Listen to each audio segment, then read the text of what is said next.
Okay, so here we are again. We have the same electric circuit that we've looked at with the basic circuit, but now we're going to start looking at what are some testing methods. And these are some basic things that you can do at home. And I want to show you what is a test light and what does it do. This is probably your number one go-to tool, okay? And so what I want to do is I want to take and make a bad connection. So I'm just going to unplug this. And we know it's a bad connection, but let's just pretend that we didn't unplug it and it was just a connection that wasn't making connection anymore, okay?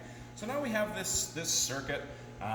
You know, we can't see the wires. This maybe goes up to a little switch and buries around the dash, and then we got, you know, 3 lights inside, and then this, Lord knows where that goes, and we can't really see any of the wires, okay? So we get out the wiring diagram, which we'll talk about in other lessons, but we read the wiring diagram, and okay, we can get access to this point or at the lights, and we can start doing some testing.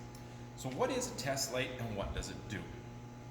Well, what we're doing is we're taking a known good conductor, this wire, and a known good load, okay, and another known good conductor. So all we're doing is basically building another parallel branch, okay? So if I want to take and test the positive side of a circuit, I'm going to build a known good load and a known good negative side of the circuit, so I can have the 3 parts that I need. So I'm going to take and connect this to negative, to my known good ground. Now, you want to verify, when I say known good ground, you want to make sure that that test light works, right? Because if I screwed up and I didn't put this on a very good spot, like a rusty bolt or something, and then I go and check and, oh yeah, no, I don't have any power, right? And you think that you found the problem, maybe you created a different problem. So you always want to test and make sure your test light works, okay?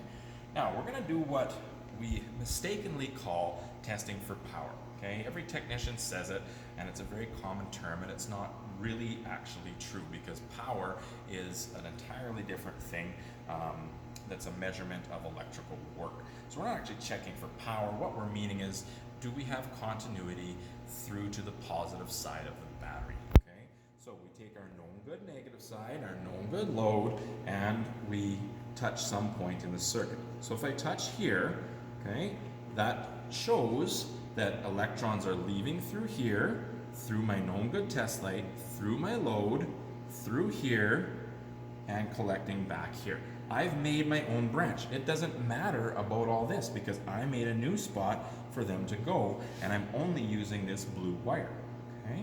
So what does that tell me? That tells me that everything up to this point is good because electrons are moving through here to get back to there, okay? So then what would I want to do? Well, the problem still could be here somewhere. So then I would move and I would go and I would test at each load. Okay, and oh, I have power at each load, meaning I have continuity to the positive side of the circuit on each load. So this whole positive side of the circuit is fine. So that took me all of about 2 seconds to verify that. Right? So if this was a light in a dash and I could pop that cover off and check the positive side of the circuit, if I have continuity back to here, or I have power, then I know that that's good and I don't have to start ripping and tearing all this wire. So that brings a question, where do you start? Okay, do you start in the middle? Do you start at the load? Do you start here and work this way? And there really is no right answer. This is a time where you get to be lazy, okay? And maybe efficient is a better word. So what we want to do is test at a point that tells us the most amount of information for the least amount of work. Okay, if this connector was buried in the dash and took an hour to get at and I had to pull a bunch of crap out, okay, I don't want to start there. Okay, if it's easier to just pop this off and test here and I can verify the whole circuit works because I just right up at the dome light, then do that. Right? Maybe this is a little switch that's easy at and it splits your circuit at and the lights are really hard to get at. Okay, so you just find what tells you the most information for the least amount of work. Okay? So now we haven't really solved anything, but we've eliminated some things. We know the positive side's good. So we need to test the negative side of the circuit. So we need to build a known good positive. Okay? So I just move this over to the positive side of the battery. Okay, I still have a known good conductor, known good load, and now I've got a known good power source, and I'm going to verify that yes, my test light works. Okay, and now I'm going to take and I'm going to go over here. So let's say we start at the load this time. So I start at the load and look at that. Okay, what should be happening? Okay, electrons should be going, they're not leaving here now, they're leaving here. They should be leaving through here, coming through my light and back to here, okay? But they're not. So let's move down the circuit. So we come to this connector. Let's say this connector's under the dash. Okay, so I touch that side of the connector, nothing. I touch this side of the connector, and look at that. So on this side of the connector, electrons are moving through here, through my light. On this side, they're not. And you've just narrowed it down to that one little spot where there's a bad connection. And then you look at the connection and you see, oh, it's unplugged. Okay? Now, that would probably, I mean, it could happen in a real situation, but chances are it's rust and corrosion and junk in there that's not allowing it to flow, or a little broken wire in there or something like that. Okay? So that is how you use a test light. So that is something that you could go and do and practice on your own if you have a test light. If you don't, it's a pretty cheap tool to buy. You can buy them for 10, 15 bucks at your auto parts places.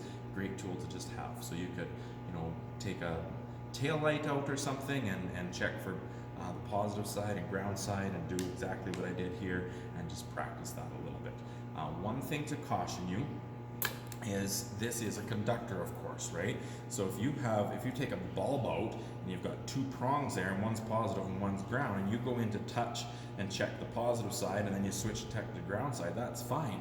But if you do this and you accidentally touch this metal rod and touch both those prongs at the same time, you've now created a short, right? So current could flow through that negative across here and across here. It's not going to go through this load and through here. It's just going to take that path of least resistance, and you'll blow a fuse somewhere, which is fine. You find the fuse and you change the fuse, but just be careful with that you're nice and steady with your hand.